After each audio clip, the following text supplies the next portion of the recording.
unlearn and relearn. The only thing constant is change.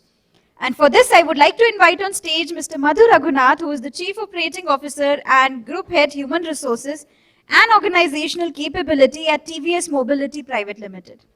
Giving a brief introduction for Madhu, sir. He has worked for over 10 plus years now with the TVS Group, and prior to this has worked for over 14.5 years with Unilever across all geographies in India, handling various leadership responsibilities. He started his career at 𝗕𝗏 Management Consultants in Bangalore. He is a certified coach from the International Coach Federation and is also a certified strengths-based life coach from 𝗂𝗶 Life Institute, USA. With this, please welcome Mr. Madhu with a huge round of applause. Good afternoon, and nice to be amidst all of you all, and I thank UBS for giving me this opportunity to talk to all of you all. I realize that I'm going to talk about the title track on Learn, Unlearn and Relearn, and I was just mentioning to Arshi that Ajit had given me this topic because it's a very generic topic and it's very difficult to talk about. It's very, very broad and vast, and I think many of you would have talked about it from the morning. So first thing is I was thinking about how do I start this, and I thought let me start with my own personal experience. I'm actually an HR professional, but now moved on, and I'm managing a business and responsible for the P&L for the entire dealership business for TVS Mobility. So we are into a dealership of automobile vehicles of Ashok Leyland, Renault, Honda, and off-road equipments. And we are also into parts distribution across various parts of the country. We employ about 6,000 people, and I am also the group head HR for this company and the aftermarket company. I didn't want to let go of my HR role, which I have painstakingly developed over so many years, so I was wanted to use that as a safety net. But 2018 onwards has been a completely different journey for me. I took over this role in 2018, got into the role of Chief Operating Officer, and I actually lived through this, and I'm still living through this every day, because we are going to talk about completely different sets. And then I realized HR is one part of the entire piece, an important piece, but it's one part of the piece. There are a lot of other things in terms of handling your stakeholders, public relations, media, finance, very big piece. I would again emphasize that. I would request all HR people to have a very deep understanding of finance, and that's very, very important. And that's one of the reasons why many CFOs become CEOs. But through my own experience of learning, unlearning and relearning, I can really vouch an HR person is best capable of becoming a CEO. Though we don't see many people from HR fraternity becoming a CEO, but we have the best shot at it, because one is over a period of time, we have learned those skills. We have actually unlearned and relearned many people management skills. And as you go higher up, people management competencies occupy a large portion of the leadership continuum. And you will have a lot of domain expertise in finance and marketing and sales, but the people decisions boil down to the CEO, and the go, no-go decision ultimately rests with the CEO. And I feel that a person with a better knowledge of people relations or people management would be better equipped to deliver on that. And that's the reason for my logic. Now, coming back to my story, first fear was on fear of finance, and how do we handle P&L, and how do you understand P&L, cash flow and balance sheet. These are three basic statements. So we started from there. So started reading a lot of books. So 2018 onwards has been a continuous learning journey for me. Borrowing from what Ms. Sonali shared, I used to torture myself by continuously learning, because I had to go and present to the board, present to a set of stakeholders on finance, on ratios and a whole lot of stuff. So that meant to be absolutely open and not be very dogmatic. One of the biggest things which I learned was not to be dogmatic or very, very rigorous or rigid in my view. In the early years of our HR careers, we always get steeped into ideals and principles, and we take positions, we take stands, and we are also told that you need to always take a stand and position and things like that. But as you grow and as you mature, you start realizing that that might not be the best way to deal with the situation. You need to be more practical rather than pristine, and more pragmatic than dogmatic. I think that's the big learning which we have got, and that actually made myself more and more vulnerable to committing mistakes or letting go of my ego to say, I do not know. So these are all very difficult steps which I had to encounter. Many of the things which I didn't know, I had to plainly ask. There were a lot of abbreviations on the slide, so you have to just plainly ask. And I found out the easiest way to learn is to just ask. There's no, because I can't never go and search for it. There is some abbreviation, I just ask them what is it, so then they'll tell. So then I keep learning. So I think one of the things is let go of your inhibitions. So these are some of the personal experiences. And with that, I would start off with the, this is a very, very often quoted quote, which I don't want to, is not changing.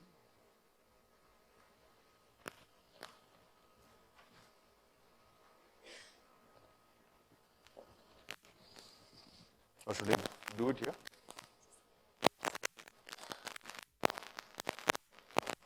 The Future Shock and Third Wave by 𝗟𝗏𝗿𝗏. I think this is a very, very often used quote, but we seldom pay attention to it.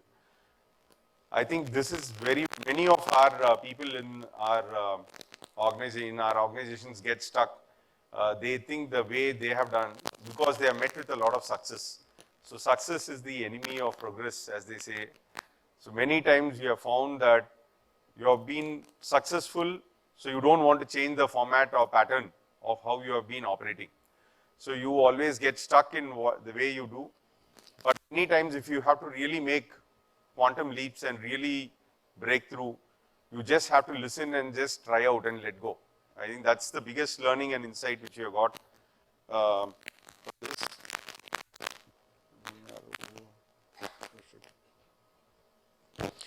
So how do we go about this? I thought I'll just quickly refresh you all with the golden circle rule. We start why. Now many times we have seen, I was just thinking about, Dinesh had talked about LMS as a shelf. We also know the old libraries. We have a huge set of libraries, and we all know that many times we don't use 80 to 70% of the capacities are not used. Why do you think that we don't use it? Any guesses?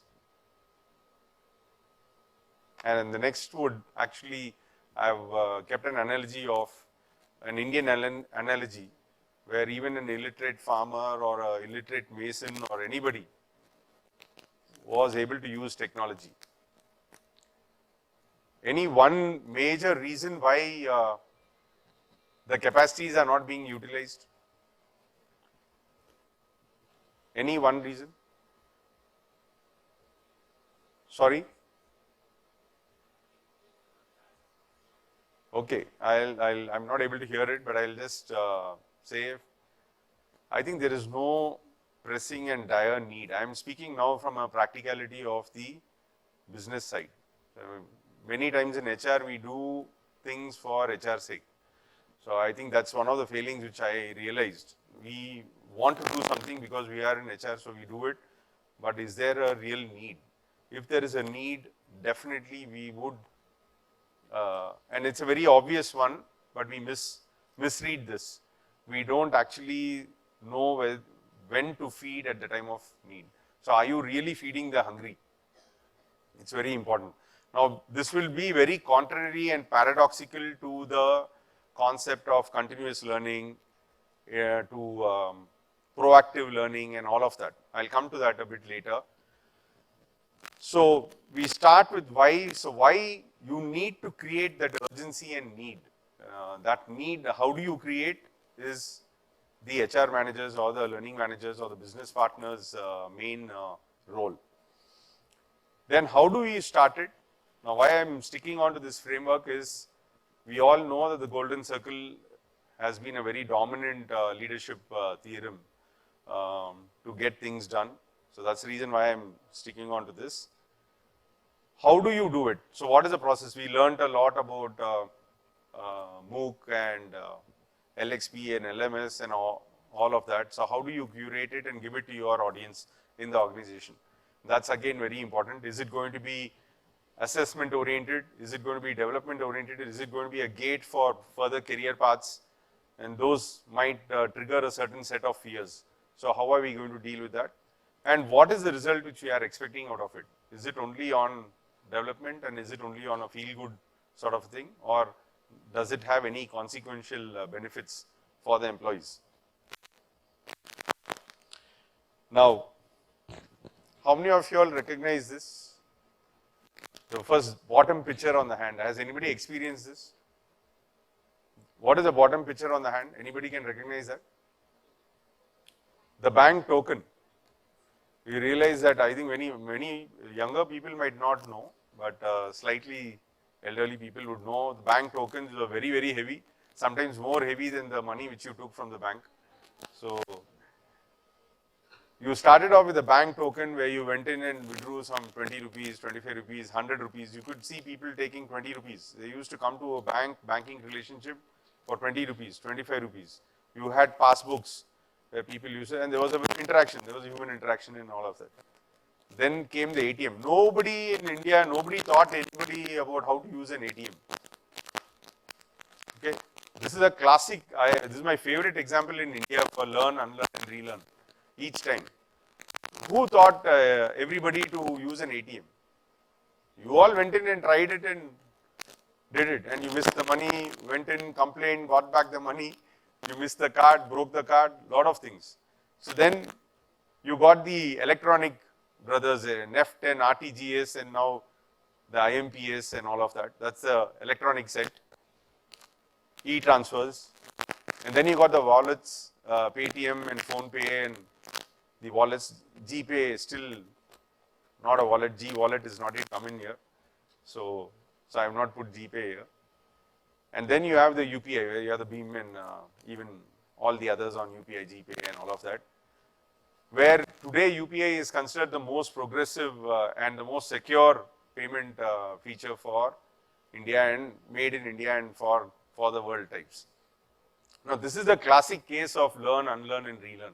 It's an analogy from India, and where most of our country education is not so very high, but this has gone in seamlessly. Why is this happening?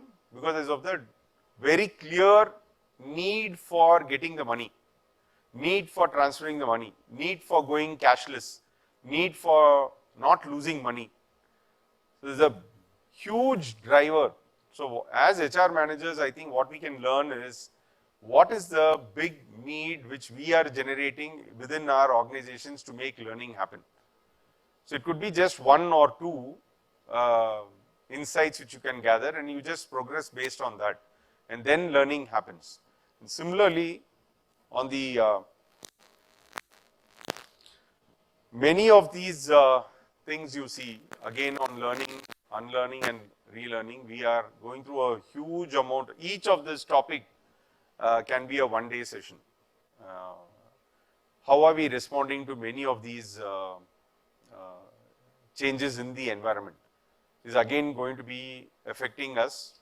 So what is it that we are going to do on all of these changing norms? So all of this has an impact on learning. For example, moonlighting.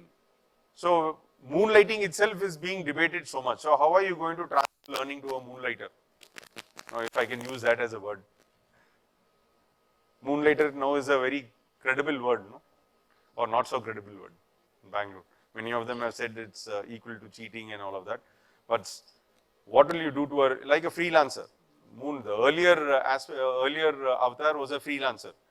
I used to wonder when we were in early days of manufacturing, and some of you all will recognize that we used to actually discipline workmen who are actually working as LIC agents and RTO agents and doing postal savings and all of that. We used to call them and say, you should work for 8 hours, you should work the rest of the 16 hours, you should only think about our company and all of that. That man will say that I work for 8 hours in a shift and I'm going and making some extra money. We used to actually call them and discipline them. And today the same thing is happening in the IT industry. So I was just seeing so much of hue and cry being made. But this was existing earlier also. But then how do you now go and train that person? Okay, it was not in the earlier avatar, it was not in the competitive field, but today it is in a competitive field. Same competency, you are doing double or triple jobs. So how do you, then your training is going to be subsidizing the other person's work. So then are you going to do, how are you going to curate training? How are you going to curate learning for him? Are you going to do a filter and say if you are a moonlighter or if you are going to do moonlighting, then you don't do this? Because this is going to have some balance. Moonlighting is going to find its own course and settle down. Today we might deny it, but sometimes somewhere something will happen. Similarly on say diversity, inclusion and equity. How are we going to, have we gotten diversity, inclusion and equity in learning? While we are talking about it in HR, in terms of gender, in terms of geography, in terms of race or caste or other forms. But have we got diversity in learning? It's a question which we need to ask.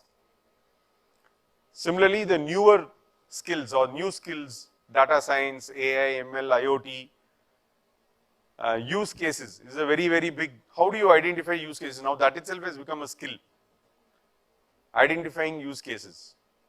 So how are you going to train people for that? So these are, how as HR managers or learning managers are we going to curate content for these type of cases? The other one which I would also talk about is what are some of the pillars for change? Definitely technology would be one very big pillar, and personalization I think many people have talked about. We run a course on a very zero cost learning system, but many people told that you're just pushing links or some learning links. But at the same time, the same person also told it is also about the involvement of the line manager and the learning department to check whether the person has done. For example, one of the persons said that they would like to do a course from one of the IIMs and they wanted to go in for it. Basically, it's a label value. Now, whether you need that experience for label value or do you actually want it for learning? Now, how do you check that? And you will be unpopular. So, as a learning manager, are you willing to be unpopular? Because the learning manager always feels happy when he nominates people and he says, nominates some of them to the best courses or through the line managers, and the learning manager has a large say, and the line manager also has a large say. But if you push a person to learn or motivate, push might be a politically wrong word, you motivate a person to learn rather than focusing on the label value of a university, you get a better content, better delivery. Will our people accept it? Now that's the challenge which HR people should look at from a business perspective, because for a business head, zero cost learning will always be the best, and you can never beat free platforms on that. So you'll have to think through on that. That's your biggest competition. So while we will invest and we will have enough reasons for investing on a lot of platforms, but then your competition is zero cost from the MOOC platforms, which also talks about curated content and all that. Again, diverse learning canvas. I was just talking and meeting up with one of the firms, Tesseract and Credo. They have a repository good one. So I was just saying that when we am scrolling through Google News, can I just push, today I am pushing it through Gmail and through individual WhatsApp, the learning content. So can I push it to Credo? And maybe they have a repository or any other platform, so people can access. So that's one sort of a thing which they could do, but they don't have that. But they have another set of things. So I've just told them, if you can do that, that'll be very good. So as I keep scrolling news or reading, I just push it across.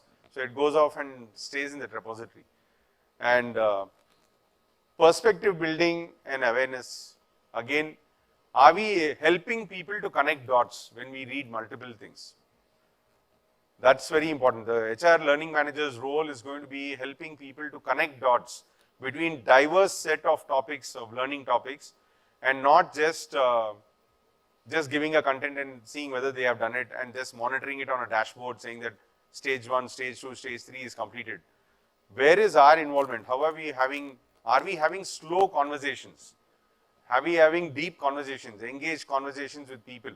Very free conversations where you are able to identify these requirements. Immediate learning versus immersive learning. I was just again in the Harappa counter in the afternoon during lunch. They have this bite-sized learning, 30, 60 minutes, 15 minutes, 20 minutes. I think that's the future and that's immediate. And I always have I was just thinking in my mind, what do you do with immediate? You immediately complete a task. See, immediacy equals to task completion. Immersive, you go to the other end of the spectrum, it goes to teaching. So, are you able to traverse this spectrum as a learning manager? The challenge for you all is, can you make a person, the same person, Madhu Raghunath, to complete a task and also enable him to teach the task or teach the subject to another person? That's the big continuum which you will be focusing on from immediate to immersive, task to teaching. And new skills, and the last one, again as an HR person, very, very important for us. Wayne Brockbank in the HR value proposition has also said this, changing cultural capabilities. Continuously our cultural capabilities need to get evaluated and keep changing as per the business requirements. Then so do the learning needs. So are we capturing that? So for that, do you understand what is the external corporate strategy, then the business strategy, external priorities? That's the hierarchy. And then you come to the business plan, and then you come to the HR action plan. And there in business plan, you have technical competencies and cultural capabilities, the most important foundational aspect. And that determines what type of learning journey or learning needs which needs to be delivered in your organization. So I thought I'll just share some of these pillars and how do you create this habit continuum? What is your proposition for your organization? You'll have to think through on that. How are you creating this as a habit? After you create the need, how are you creating this craving and response? There are a lot of examples which we saw in Adobe and a lot of other people have done that. What is your proposition? Again, that's a thinking thought process which you need to have. Last, I think this is a very important thing. You learn every day if you pay attention. Thank you.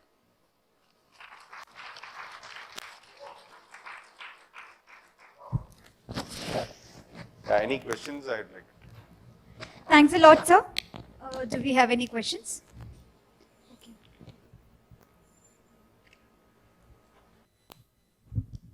Okay. Hi, sir. Nice talk. I'm Madhusudan. Reflecting on your analogy of moving from bank tokens to this thing, and there was no need for training for the change to occur. Like my question is, do you have any thoughts on how you can bring or mandate behavioral change in employees' motivation to learn? Okay. See, one Thank is the simple basic instinct is one is, as somebody said earlier, one is through intrinsic motivation or craving, creating the craving, or through fear. Now, it's a very basic human physiology and psychological science-based proven theory, years together. People change when they are afraid. Simple. Now, it doesn't mean, please don't get me wrong, that we all need to go around with whiplashes and keep slave driving people. It's about how do you make, it's a very simple thing. While we might in the very cozy rooms and in our boardrooms, we will deny this till death because we want to be politically correct. But the fact is, you will change when you are afraid. Very simple, period. You will not change. So if we all know obesity is very bad, but only when you get the heart attack, you start going for walks. So it's very simple. Until then, there will be always exceptions. Outliers are always there. There will always be people who will be proactive. But it's only when you fear, you will change. That's one basic element. So it is very contrary to this climate in this room. But now I have the guts and courage to speak after 5 years of being in business, so I can speak. So it's a more HR thing to always say good things about motivation and all that. Please don't mistake me. I'm a true-blooded HR guy for all 26 years. I've still not given up my HR portfolio also. But I can see some of the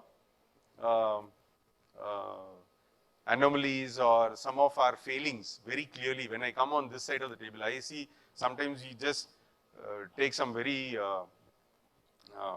big steps, and it will actually mean it will be empty. It will be just noise. Actually, it's not required. If you're just silent, people are more happy. But we just want to create noise just because we are there, we are having a portfolio, so we want to do it. So I think that we need to be a bit more less imposing and just allow and navigate. We have a very, very great skill which we have developed. Without our knowledge, we have that.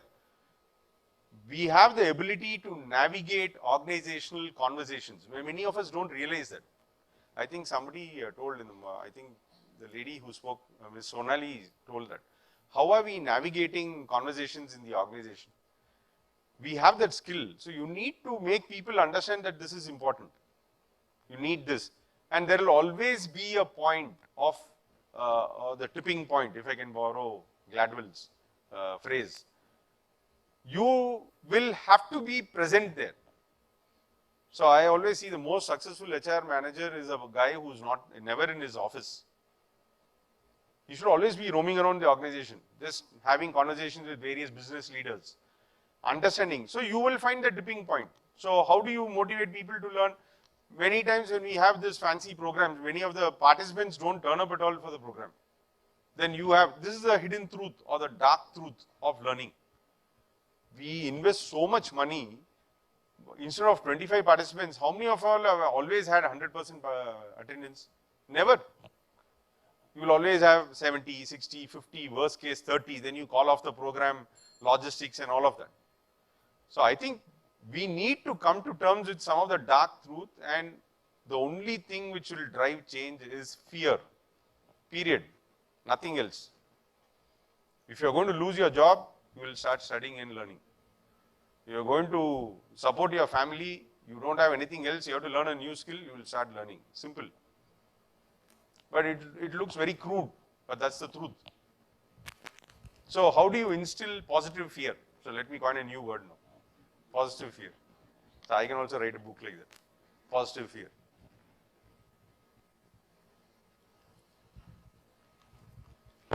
So sometimes I have become more candid now because I have not become cynical, but I am able to see through a lot of all what I did as HR also. So I think people have been very kind to me. They have tolerated me for so many years. So now I try to reduce a lot of it. Great. Thank you. Thank you so much, sir. Please give him a huge round of applause.